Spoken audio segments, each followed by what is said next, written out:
Bonjour à toutes et tous. Je m'excuse déjà parce que c'est un comble de parler de pénurie. J'ai moi-même une pénurie de cordes vocales ce matin, donc désolé si le son de ma voix ne porte pas comme d'habitude. Je remercie le comité d'organisation du forum de m'avoir donné la possibilité de discuter avec vous aujourd'hui d'un thème, comme vous l'avez dit, qui nous touche toutes et tous, qui est la pénurie d'emploi en Suisse. Avant d'aborder le sujet, je vais déjà me présenter. Je vais profiter aussi d'un peu de pub gratuite. Mais je suis Thomas de Burgraaf, donc, directeur du groupe Interiman. Je fais partie du comité de direction. C'est un groupe suisse, vaudois, créé en 98, basé à Renan. Donc, il faut le souligner aussi. On est présent dans tous les secteurs d'activité au travers de 12 sociétés spécialisées qui vont de l'industrie au bâtiment, passant par l'hôtellerie, le médical, l'IT, les technologies et les services. Donc, quand on vous dit que nous, on est plein fouet touchés par ce sujet, ce n'est pas un pléonasme. Et ça fait un moment qu'on travaille sur le sujet, sur les solutions qu'on va aborder ensemble dans un instant. Lorsqu'on parle de pénurie de main-d'œuvre, c'est intéressant aussi de s'intéresser aux causes qui vont créer. Si on regarde un peu les estimations, alors je pense qu'on va être plusieurs à se relayer et à parler au talk show et au la journée. On n'a pas toujours les mêmes chiffres. Peu importe, l'idée c'est que vous partiez aujourd'hui de cette journée en vous disant « Ok, là, l'heure est grave et la situation est vraiment difficile. » On parlait de projection en 2022 à 100 000 postes. On mettait un horizon à 2030 à 500 000 postes. Au-delà du 430, 500 000 et de jouer un peu sur les dizaines de milliers qu'on évoquait avant M. Eberstein, nous, on imagine même que ce soit avant 2030 qu'on atteigne ces chiffres-là. Ce qui vous donne une notion un peu de l'ampleur. Parce que si on ajoute à ça un taux de chômage qui n'a jamais été aussi bas, cela ne veut pas dire que ça va être fataliste et qu'il n'y aura pas de solution, mais augure rien de bon. Je pense que les prévisions font que ça va durer et que ça va être de plus en plus tendu sur le marché de l'emploi et de l'économie suisse. Comme je vous disais avant, c'est intéressant de s'intéresser au pourquoi du comment. Donc, on ne peut pas parler de pénurie de main-d'œuvre sans s'intéresser à la croissance démographique. En Suisse, c'est une des plus fortes. En Europe, elle est même derrière les États-Unis au niveau mondial.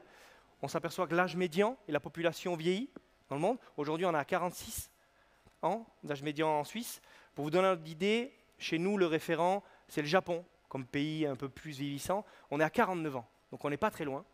Vous avez tous déjà vu, et on en a parlé avant et on va en reparler aujourd'hui, il y a un peu de matraquage, mais c'est voulu parce qu'il y a une vraie volonté de sensibiliser l'opinion privée et publique autour de cette thématique, où on parle de pyramide des âges. Aujourd'hui, c'est fini, vous le voyez, l'évolution, on parlait de pyramide, après on parlait de cloche, aujourd'hui on parle de sapin. Bon, voilà, à voir la suite, quelle métaphore ils vont nous trouver, mais ça vous donne un trend et une évolution sur le fait que ça ne va pas s'améliorer. D'ailleurs, en 2018, je ne sais pas si vous le savez, mais on a atteint le point de bascule, ce qui a créé un fort déséquilibre, où on a eu pour la première fois un nombre de sortants supérieur au nombre d'entrants. Donc ce n'était jamais le cas avant. Et vous le voyez sur ce diagramme, les choses vont faire que s'accélérer jusqu'à horizon 2030, 2034, comme on l'évoquait avant, pour après pouvoir se réguler, mais qui ne va pas recroiser, à l'inverse. Donc on a encore devant nous, malheureusement, des heures un peu difficiles et une tension au niveau du marché de l'emploi. L'immigration, bien sûr, on ne peut pas éviter le sujet. Je ne vais pas parler de politique, promis, ce n'est pas mon rôle et ce n'est pas mon domaine. Et puis les gens avant et après moi le feront ça mieux que moi. Mais aujourd'hui, pour vous donner un constat assez factuel et assez froid, si on fermait totalement les frontières, il faudrait 100 ans pour que la population suisse disparaisse totalement. 100 ans. Donc on se projetait en 2100 sur Mars avec des réalités virtuelles et des cafés. Sans immigration, on verrait rien. Et on ne pourrait pas l'avoir. Donc c'est sûr que c'est même plus dans le débat de savoir si oui ou non il faut de l'immigration. Aujourd'hui, la Suisse a toujours pu compter sur une immigration historique des pays voisins, des pays historiques comme l'Italie, le Portugal, l'Espagne. On sait que c'est plus suffisant. On a pu aussi bénéficier des pays d'ex-Yougoslavie avec les Balkans. Donc on a pu jusqu'à présent, au sein de l'Union européenne, avoir une certaine force de travail à disposition. On sait que c'est plus possible et on sait que ce ne sera plus le cas. Aujourd'hui, en tant que résident suisse, c'est 30% de personnes étrangères sur le sol. Donc quand on met au débat l'immigration, oui, effectivement, il faut que ce soit accepté par la population, mais on ne peut pas occulter aujourd'hui qu'avec un taux de chômage bas, qui est aussi bas qu'il a été dans les années 2000, qui a eu des fluctuations, mais qui va continuer, et un taux d'immigration qui n'a fait qu'augmenter, que ça a été de la création de richesses apportée par ces personnes-là, donc que ce soit des personnes qui contribuent au travail. Au-delà de cette tension liée à l'immigration et à la pénurie de main-d'œuvre, il y a aussi une tension au niveau de la difficulté de trouver des emplois et de trouver un travail. Nous, on est bien placé pour le savoir parce que c'est notre quotidien. On est au quotidien en face de vous, entrepreneurs, pour vous trouver des ressources viables, qualifiées et pertinentes.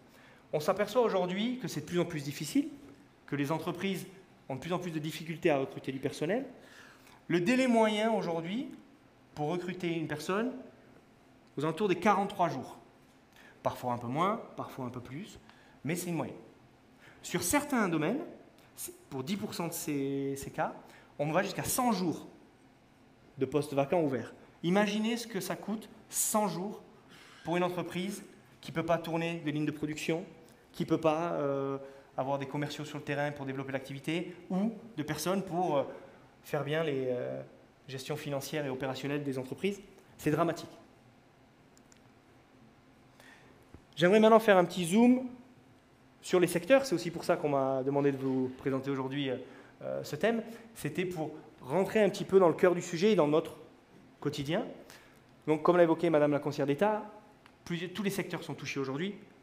On ne peut plus faire de classement vraiment différenciant. Bien sûr, le premier, le secteur de la santé, exacerbé avec le Covid. Pour vous donner un ordre d'idée, c'est aujourd'hui plus de 16 000 postes d'infirmiers et d'infirmières qui vont manquer à horizon 2030. En parallèle, on va avoir plus de 28 000, 27 500 pour être exact, personnes qui vont partir à la retraite étant infirmiers et infirmières ou personnel soignant. Donc cela vous donne une idée du dilemme qui va se projeter devant nous. On a bien sûr les secteurs de la technologie, de l'ingénierie, de la production, de l'industrie, un peu tous les secteurs sur lesquels on est spécialisé. Donc effectivement pour nous, ce n'est pas un contexte idéal, mais à travers nous, c'est vous aussi qui êtes touchés de plein fouet. Donc on a jusqu'à présent parlé de pénurie de main-d'œuvre qualifiée. Aujourd'hui, appelons ça pénurie de main-d'œuvre généralisée. Une des conséquences à très court terme, c'est l'accroissement du risque de délocaliser. Et nous, on le voit au quotidien quand on discute avec les entreprises. La Suisse a toujours été attractive, fiscalement, économiquement, avec les talents, comme on l'évoquait avant. Mais il y a de plus en plus d'entreprises qui nous challengent au quotidien en disant « mais c'est plus aussi réactif qu'avant, c'est plus aussi qualifié qu'avant, c'est plus aussi simple qu'avant. Est-ce qu'à un moment donné, on n'aurait pas des solutions dans d'autres pays plus attractifs, fiscalement, économiquement, et surtout là où se trouveraient les talents ?» Et c'est ça qu'il faut éviter à tout prix, c'est d'arriver à faire en sorte que ce risque se réalise. On le sait, je vous l'ai évoqué juste avant, on n'aura pas assez de main-d'œuvre si on reste cantonné à la main-d'œuvre présente sur la zone euro. Ça ne suffira plus. Ça ne veut pas dire qu'on est condamné, bien au contraire. Et il y a des exemples à côté de nous, comme l'Allemagne. Je ne sais pas si vous le savez, mais en l'été 2023, donc assez récemment, l'Allemagne a fait voter une loi pour l'assouplissement du travail pour aller chercher plus facilement et attirer plus facilement du personnel qualifié. L'Allemagne, ce n'est pas les mêmes nombres que nous. On parle de 2 millions de postes vacants. À horizon 2030, on parle de 7 millions de postes vacants. Donc ils ont été obligés d'avoir des mesures encore plus rapides et extrêmes que nous. Mais voilà, ils l'ont fait. Et aujourd'hui, il y a un assouplissement pour l'attrait de ces talents. Les personnes n'ont pas besoin de parler allemand avant de venir, n'ont pas besoin d'avoir un contrat de travail avant de s'installer. Et cela facilite de plus en plus l'intégration de ces personnes migrantes.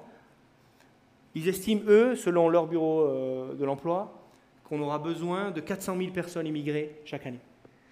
Si on regarde un peu les statistiques qu'on a présentées avant, le trend qu'on a est bien sûr plus mesuré, mais pas forcément décroché.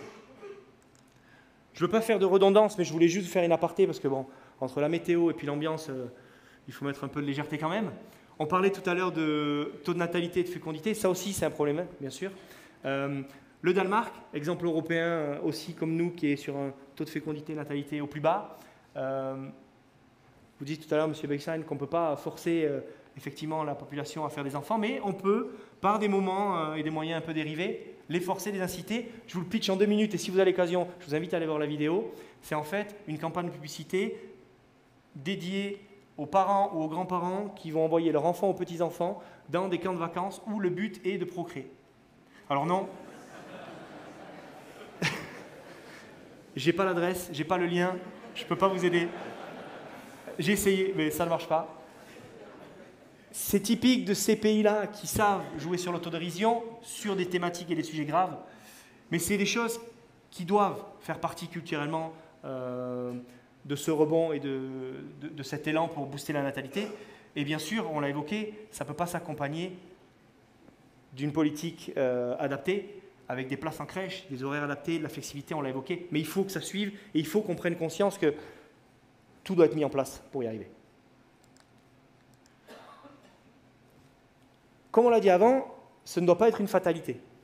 On a aujourd'hui des solutions, on l'a évoqué. On est mine de rien dans une croissance économique qui n'a jamais été aussi florissante. Donc on ne peut pas voir que le verre à moitié vide. Voyons-le aussi à moitié plein. Et il y a des solutions. À plus ou moins long terme, des choses que vont mettre en œuvre les politiques, sur lesquelles ils travaillent déjà, des choses que vous, au quotidien, vous mettez en œuvre également. Mais il y a des solutions aussi plus immédiates, plus concrètes. Il y a 3 tranches de population aujourd'hui qu'on sous-estime. La première, les intérimaires. Donc vous allez me dire, ça l'arrange, vu qu'il est spécialiste du domaine et du placement de personnel intérimaire. Un peu, mais pas que, parce que c'est aujourd'hui une vraie ressource disponible. Aujourd'hui, quand je vous parle de temporaire et d'intérimaire, c'est vu comme précaire, c'est vu comme basique, tâche très répétitive, c'est quelque chose d'un peu austère. C'est quelque chose qu'on a vu évoluer au fur et à mesure des années et qui se retrouve aujourd'hui comme un vrai levier d'action par rapport à cette pénurie de main-d'œuvre. On l'a vu aussi, et le Covid l'a mis en exergue, il y a cette quête de sens et cette volonté pour les employés de retrouver le contrôle de leur carrière et leur équilibre entre vie privée et vie professionnelle. Donc l'intérim s'inscrit vraiment dans cet axe-là. C'est une solution immédiate, à disposition, qu'on doit développer, qu'on doit dynamiser, mais qu'on doit accompagner. On ait un assouplissement au niveau aussi des CCT, qu'on puisse aussi booster et revaloriser les conditions salariales, mais c'est une vraie main-d'œuvre à disposition avec du personnel qui a envie, qui est disponible et qui est motivé. Je vous donne juste un petit exemple, on parlait du secteur de la santé qui est touché. Nous, on est une entité spécialisée qui s'appelle Medicalis. C'est plus de 1000 personnes qui travaillent en temporaire chaque année. Et le groupe, c'est 30 000. Donc, ça vous donne un peu la notion de volume.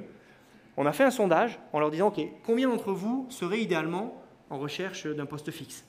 On aurait fait ce sondage il y a quelques années, on aurait eu 100%, 90%.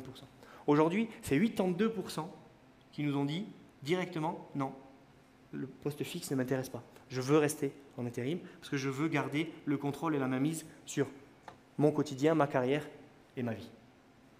Donc, premier axe de réflexion, c'est celui-là. Le deuxième, on l'évoquait juste avant, c'est le freelance. Freelance, l'indépendant, la flexibilité, c'est les thèmes qui reviennent.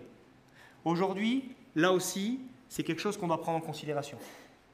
Culturellement, on n'est pas encore prêt, on est encore timide. En Europe, ça prend de plus en plus de place. Aux États-Unis, c'est leur quotidien. Aujourd'hui, on doit nous aussi permettre à cette tranche de la population, active, qualifiée, motivée, engagée, de pouvoir exister et de pouvoir trouver sa place au sein des entreprises. Il y a des plateformes qui existent, qui sont spécialisées, suisses ou internationales. Il y a des accompagnements au niveau administratif, au niveau formation. Donc, tout est propice à ce que cette version différente du travail coexiste avec celle qu'on connaît aujourd'hui et puisse permettre d'avancer sur un nouvel élan. Et enfin, un dernier axe sur lequel j'aimerais mettre l'accent,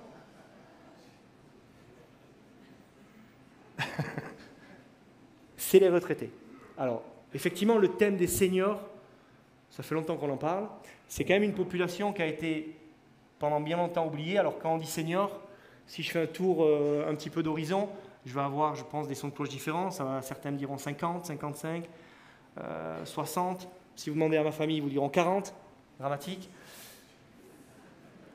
Aujourd'hui, nous, on va s'attacher à de la pénurie de main-d'œuvre, donc à des ressources qu'on ne peut pas exploiter aujourd'hui forcément, ou qu'on n'exploite pas assez. Donc les seniors, bien sûr, mais aussi les retraités actifs, donc qui touchent leur rente, donc 64 et 65 ans et plus. Imaginez-vous, on se projette, d'être retraité à 64 ans ou 65 ans. Il y a une violence quand même, il y a une espèce de date de péremption. Ok, vous n'êtes plus apte à travailler ou vous ne pouvez plus travailler. Ce n'est pas le cas aujourd'hui. Ce n'est pas le cas des personnes. Monsieur Beisheim, on en parlait avant dans les coulisses avant de venir là. Et on a un parfait exemple, pas envie d'arrêter. Et puis il n'a pas eu le choix, on lui a demandé, tant mieux. Mais c'est une vraie aujourd'hui motivation pour eux de garder, de conserver, de transmettre et d'évoluer au sein du domaine du travail. Ce qui est important de savoir au niveau des retraités, c'est qu'on va l'évoquer après dans le talk show, mais on a nous créé une société qui s'appelle Activis, qui a été en charge justement de sonder un petit peu le marché pour savoir quelle serait la réaction aujourd'hui des entreprises par rapport à ces personnels-là. Unanimement, génial. Merci, bravo, enfin, une solution. Concrètement, on attend encore. Il y a eu quelques bribes, mais on est loin de l'élan et d'enthousiasme qu'on a eu au départ. Aujourd'hui, on n'a plus le choix. On parlait avant de ressources temporaires, ressources flexibles, ressources disponibles. Aujourd'hui, on va parler de ressources devant nous, à disposition. On ne peut plus avoir le choix du roi, malheureusement, donc on va devoir évoquer ça. En plus, avec les réformes qui arrivent, on n'aura pas le choix que de travailler plus longtemps, mais il y a une vraie envie et il y a un vrai choix de ces personnes-là de continuer à travailler. Il y a un lien social, il y a un lien de transmission de génération et il y a une vraie plus-value sur laquelle on peut capitaliser. Et il sera à même de pouvoir nous aider à ce niveau-là. Donc, c'est vraiment quelque chose qu'on doit accompagner. Donc, ça s'encadre. Ça demande aussi une flexibilité de part des entreprises. Aujourd'hui, c'est difficile pour une entreprise de se dire « Ah ben, je vais prendre un personnel intérimaire ou un personnel freelance ou quelqu'un retraité » parce que ce n'est pas un mode opératoire qu'on a l'habitude d'avoir aujourd'hui. On est plutôt aujourd'hui sur la gestion temps plein, un plein temps par rapport à un poste. C'est compliqué aujourd'hui. Les secteurs le font parce qu'ils n'ont pas le choix. La santé, l'hôtellerie, aujourd'hui, c'est des plannings sur lesquels on doit, nous, arriver et remplir des ressources. On va devoir y passer aussi. Donc ça change un petit peu le paradigme par rapport à ça, mais on doit prendre la mesure de ce changement au niveau des contrats de travail et cette organisation et logistique qu'on doit mettre derrière. Un exemple aussi, je vous parlais tout à l'heure du Japon. Au Japon, on est à 2% d'immigration, ce qui est un des plus bas au monde, comme vous le savez, et une des populations les plus vieillissantes au monde également. Aujourd'hui, chez eux, c'est 15% de la main-d'œuvre active qui a plus de 65 ans.